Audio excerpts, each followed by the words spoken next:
Hey guys, Pastor John here, another video blog. This week I want to talk to you from Romans chapter 1, verse 8. This is Paul to the Roman church.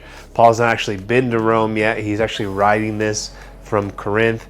But he has something really special to share with the Roman church as he's writing to them, telling them not only does he want to visit them someday to encourage them in person, but he wants to encourage them and edify them from afar. Really, the book of Romans lays the groundwork for early Christian theology and doctrine, and is really just a powerful book. But what he says in Romans chapter 1, verse 8, I think is really important to read. So we're just going to take a moment to read that. And so Romans chapter 1, verse 8 is this: "Let me first say that I thank my God through Jesus Christ for all of you, because your faith in him is being talked about all over the world."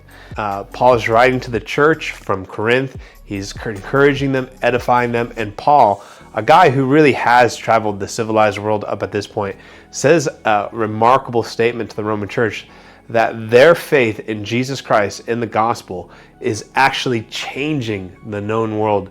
It's actually proclaiming and testifying the goodness of Jesus to all of the known world. And that's a really profound statement, because here's the thing about the Roman church. It's not, we don't really know how it started. If you'll remember maybe in Acts chapter 2, when it says that when all the people were gathered there to hear Peter preach as the Holy Spirit fell, that there was Jews and Gentiles from Rome. So maybe a few of those guys went back and started a church in Rome after hearing Peter's preaching. But we're not really sure. The church in Rome had a lot stacked against it.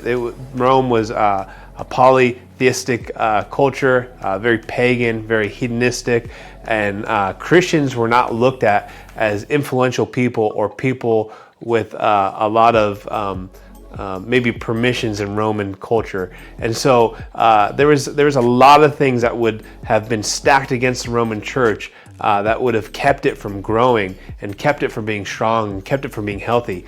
But despite all this, despite the different fluxes of persecution and being seen as outcasts in the Roman world, the church in Rome just grew. And it grew in such a way where the world, the other places like Corinth and Ephesus and different parts of Asia, began to hear about the faithfulness of the Roman church, and the gospel spread, not because of how much money the Roman church had or how much influence they had in Rome. The gospel spread because they stayed committed to the gospel in Rome. That's powerful. And that word that Paul uses there, faith, is not faith as used in other places like endurance. It's faith as in fidelity, as like they were truly committed and stayed pure to their commitment to the gospel of Jesus Christ in Rome, which again wouldn't be the easiest thing to do. There was so much pressure and so many distractions and so many things that you could be swayed to believe in other than the gospel of Jesus Christ. But the church in Rome stayed committed, and their faith in Rome was actually being declared or proclaimed in all the known world. That's powerful. I would like to say it like this: because of the faith that the believers had in Rome, the world around Rome was being changed by the gospel of Jesus Christ. That's really cool. We're called to bring the gospel to a region or a nation or a people group here in Appalachia. And oftentimes that can seem daunting. It could seem, just like they probably felt in Rome, like we're a small fish in a really big pond. And you know what? That's probably true. But we don't have to have all the resources. We don't have to have all the influence or the money. We just need to stay committed to the call, committed to the gospel of Jesus Christ. And through that, God can use our faithfulness to change a nation, to change a people, to change the world.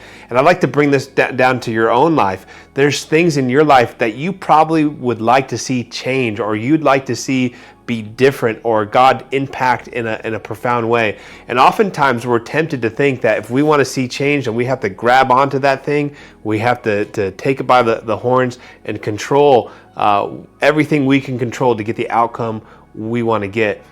But oftentimes this is not how it works. In fact, when we let go of control and we just stay faithful to the thing that we know we're supposed to stay faithful to, which is the gospel of Jesus, God uses that commitment to begin to change the world around us in a way we never could change it.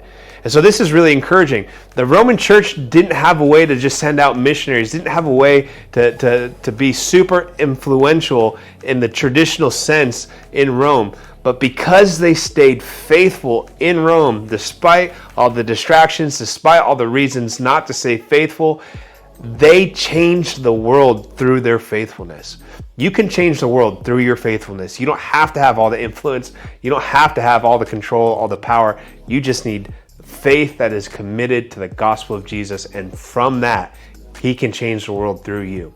So I hope that encourages you today. I hope that helped bring you back to the simple fact the most important thing you can do today is just be faithful to the gospel and allow God to be God and you to be committed to Him. And through that, allow the world around you to change through your faithfulness. Okay, love you so much. Have a great week. I'll see you next week. Bye-bye.